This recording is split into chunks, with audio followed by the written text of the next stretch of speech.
উফ, অনেকদিন পর সূর্যের মুখটা দেখতে পেলাম। তোরা বড়ই স্বার্থপর বুঝলি। যখন হাড় কাঁপানো ঠান্ডা লাগে তখন লেপকই লেপকই বলে চিৎকার করবি, আর কাজ ফুরিয়ে গেলেই একটা কালো প্লাস্টিকে মুড়ে ন্যাপথলিন খাইয়ে আলমারির একদম ওপরের তাকে চালান করে দিবি।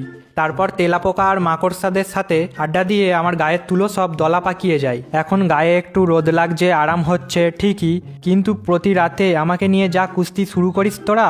তোরা এই কুস্তিগিরি যদি অলিম্পিকে দেখাতিস, নির্ঘাত মেডেল পেতিস, কেউ আটকাতে পারতো না। কেউ কেউ আবার আমাকে পায়ের ফাঁকে এমন পেঁচিয়ে ফুটবল বানিয়ে দেয়, আমার দম বন্ধ হয়ে আসে। দাঁড়া, তোদের ব্যবস্থা করতে হবে। রাতের অন্ধকারে এমন আড়াআড়ি হয়ে যাব, আমার লম্বা দিক খুঁজে পাবি না। তখন ঠান্ডায় বুঝবি কেমন লাগে। আরে লিপদা, কন্ট্রোল কন্ট্রোল, এত রাগ করছো কেন তুমি? এই তুই চুপ কর, বাচ্চা মেয়ে বড়রা কথা বলছে, দেখতে পাচ্ছিস না?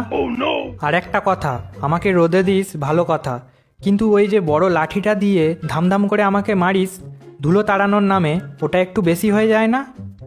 রাতের বেলায় যখন আমাকে গায়ে দিয়ে আরাম করবি, তখন এমন একটা পেছনে লাথি মারবো না, বুঝতে পারবি তখন কেমন লাগে।